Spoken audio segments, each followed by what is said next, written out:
ربی اللہ، یقین کی وہ دولت جو خوف مٹا دے۔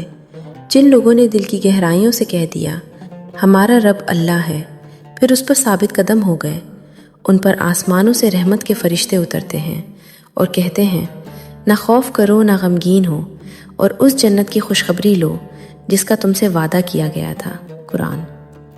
یہ صرف ایک جملہ نہیں، یہ ایک کیفیت ہے، ایک یقین ہے، ایک ایسا سکون ہے جو دل کے طوفان بجھا دیتا ہے۔ جب بندہ یہ جان لیتا ہے کہ میرا رب اللہ ہے، تو پھر اسے لوگوں کے تیور نہیں ڈراتے، زمانے کی سختیاں نہیں توڑتی، اور حالات کے اندھیرے اسے بے چین نہیں کرتے، کیونکہ وہ جانتا ہے جو کچھ ہو رہا ہے اللہ کے حکم سے ہو رہا ہے۔ اس کی اجازت کے بغیر ایک پتا بھی نہیں ہل سکتا۔ وہ کوئی اندھی طاقت نہیں، وہ تو سمیع بھی ہے، بصیر بھی، وہ دیکھتا بھی ہے، سنتا بھی ہے، اور اپنے بندے کے دل کے ٹوٹنے تک کو جانتا ہے۔ اسی لیے مومن کا دل کہتا ہے اگر میرا اللہ میرے ساتھ ہے تو پھر مجھے کسی اور کے سہارے کی کیا ضرورت۔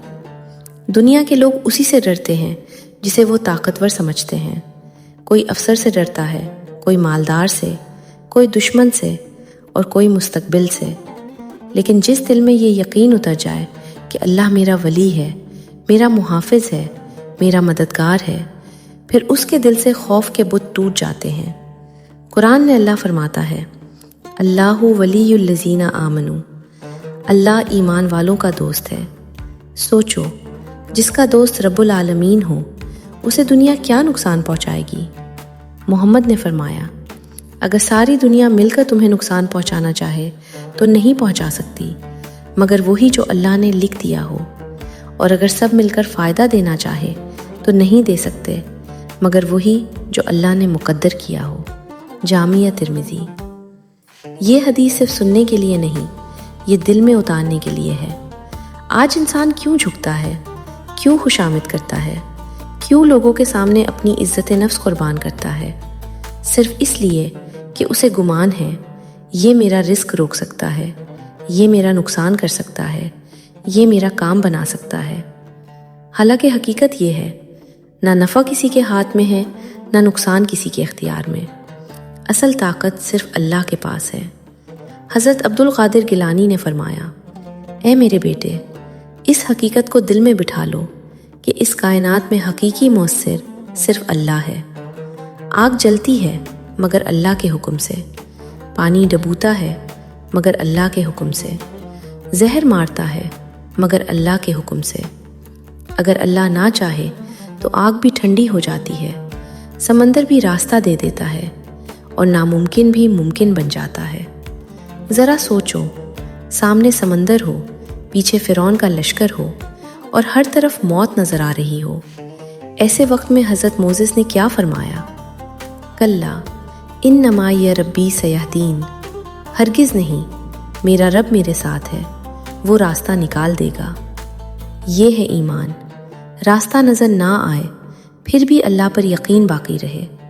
آج ہمارا مسئلہ یہ نہیں کہ ہم اللہ کو مانتے نہیں، مسئلہ یہ ہے کہ ہمیں اللہ پر اتنا یقین نہیں جتنا دنیا کے سہاروں پر ہے۔ جیب میں پیسے ہوں تو دل مطمئن ہو جاتا ہے، نوکری مضبوط ہو تو سکون آ جاتا ہے، لوگ ساتھ ہوں تو حوصلہ بڑھ جاتا ہے۔